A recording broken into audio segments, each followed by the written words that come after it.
can start. You guys faced Connecticut just a couple weeks ago, but now obviously the playoffs. How much has it changed, just the scouting, looking at them versus now versus 2 weeks ago? I mean, I think the scout looks the same. It's just the playoff intensity is a lot different. You know, obviously we're playing for something way bigger. It's not just a regular season game, even though I think we were treating those games like playoff games because we were fighting for seeding and things like that. This is a whole nother level, and it's a series. You know, we know 40 minutes isn't enough to win a series. So I think going into it, you know, obviously we have home court advantage, which is great, but it's just different intensity, and we're excited about it. I guess shifting gears to Fee, you know, what is she just like as a teammate? What's it like playing with her?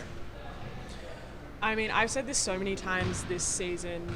She's the most down-to-earth superstar I've ever met in my life. Like, she just makes playing with her so easy, and success is so easy when Fee's your teammate. And, you know, she's one of the captains on the team as well as Mackie, and when you've got two people that are willing to step outside of themselves, like, you're bound for success, and I think Fee's one of those people. I know it hasn't been announced officially by the league yet, but if she were to win Defensive Player of the Year, what would that mean for you guys to see her achieve that?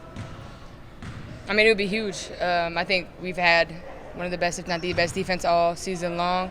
And, you know, Fee, along with Lan, I think they're both like, you know, that two-headed snake underneath the paint. You know, we're a little bit smaller than I think a lot of the other teams. And I think it's just our tenacity, our willing to be selfless. But yeah, I mean, it would mean a lot. I think it would mean a lot to Cheryl too, you know, having defense at the top of her mind always. I think it would be really important. But you know, I think she deserves it. I think just her ability to impact every single play, possession, and it's not necessarily blocks or anything like that.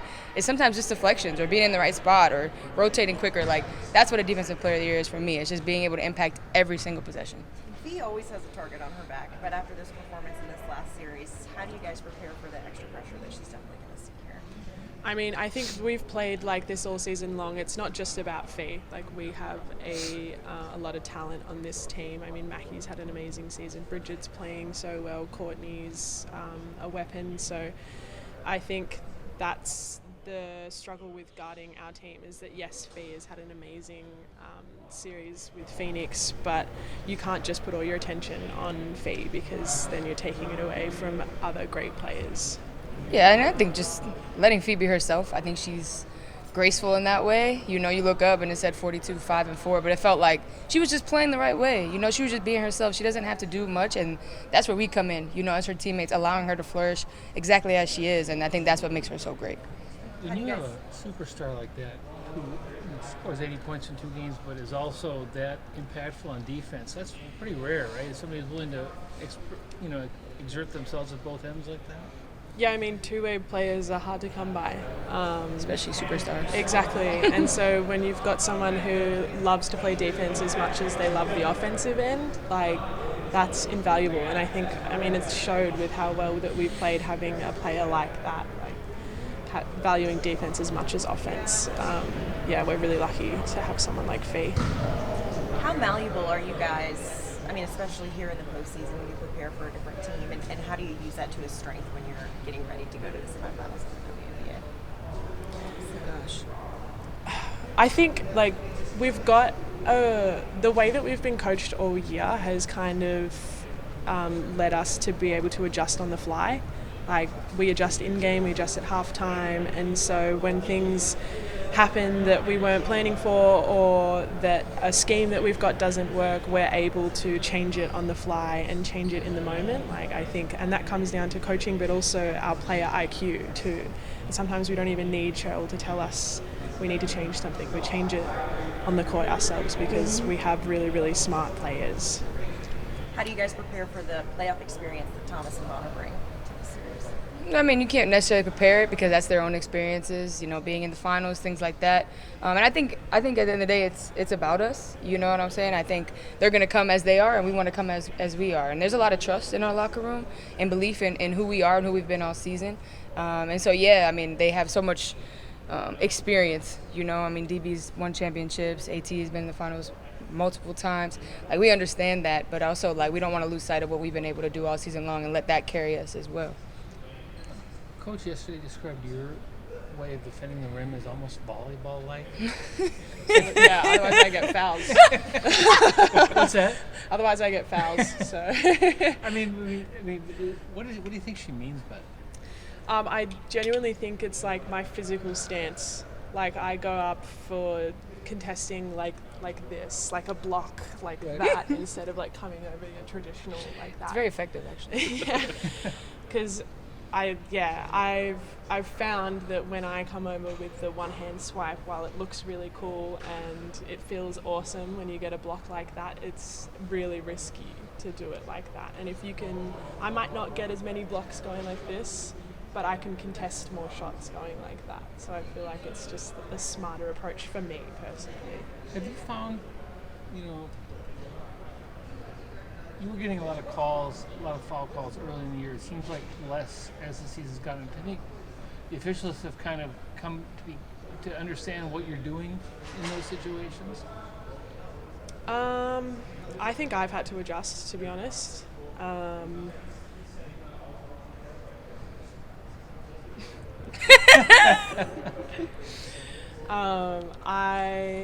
Like I said, I play a volleyball style of game for a reason. Like I get foul calls on other things, so I feel like I've had to adjust to what the officials have been calling.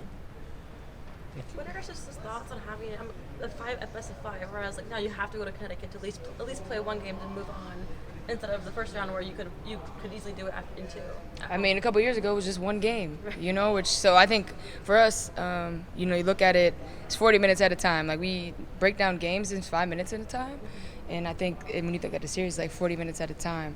And so, no matter what, I mean, it's 2-2-1. That's how it is. But the good thing about it and what you fight for all season is having home court advantage those first two games. And there's going to be adjustments that are going to have to be made in game, like Lan said, game to game. And we understand that. But it's just our tenacity and our level of urgency. Like, that's the thing that I think is the most important. Every 40, however long we're playing in this series, we want our sense of urgency to be greater than theirs. What would be your ideal best of whatever format? I mean, I would like to win at every game that I play. That's it. What would you want, home and away or home?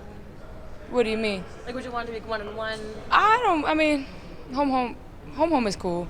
The home away is actually more dangerous when it's best of three, because if you let one slip at home, now you have to go clinch on the road. I think that's kind of messed up. But other than that, the home away, home, it's cool. You guys would have benefited from that old system being the second seed this year. Yeah, the single elimination. But that was crazy things terrible. have happened. We had a 3 seed and we had to play in a single elimination game. Yeah. That makes no sense. So. With how competitive everything is, obviously you have to be so laser focused at this point in the year, but do you ever get a chance to just take a step back and enjoy the journey that you're on too? Yeah, for sure. I feel like that's a part of playing well, is enjoying it while you can. We're talking about what would you prefer with series and stuff. Far out with playing more basketball. There are teams here that aren't playing. Their season's done, and we get to play. Regardless of if it's home or away.